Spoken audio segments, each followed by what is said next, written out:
Southport. And Stacey, a time for people to reflect, to remember.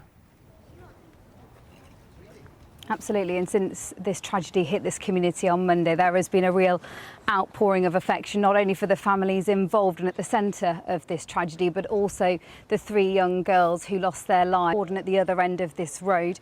But people are looking after these flowers. There are buckets full of water, keeping them hydrated. And when the rain came earlier this week, one woman took all of these cuddly toys home with her, kept them dry, and then brought them back out and displayed them the next day. And people say they continue to come here because they care.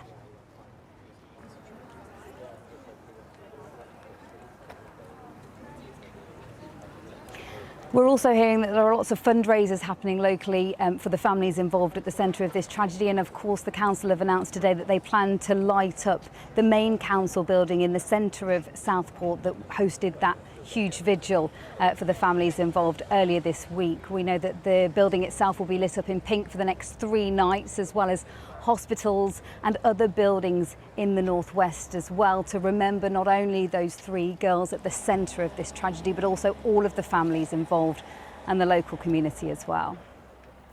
Stacey in Southport, thank you very much. In Southport, and Stacey, 2 very powerful interviews there at the end of an incredibly long week for everyone in Southport.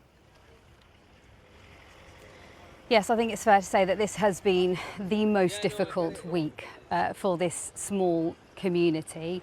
And I think, you know, we're all still, and this community is still trying to process what has happened. We have heard 2 very powerful reports of individual bravery and heroism, but actually what is also striking here is the community's response, the compassion and the kindness shown to complete strangers, to the victims of the attacks, but also to one another. You know, following the horror of the attack on Monday and then the violence that we saw overnight on Tuesday, people pulled together. They're here watering the flowers that people have left as floral tributes for the victims, but also offering to repair the windows of the local mosque following that night of violence. And I know that, having spoken to John earlier today, he says that the community response has given him a lot of hope, and I know that it will have touched many others directly affected by the horrors of this week. And John told me that this is Southport.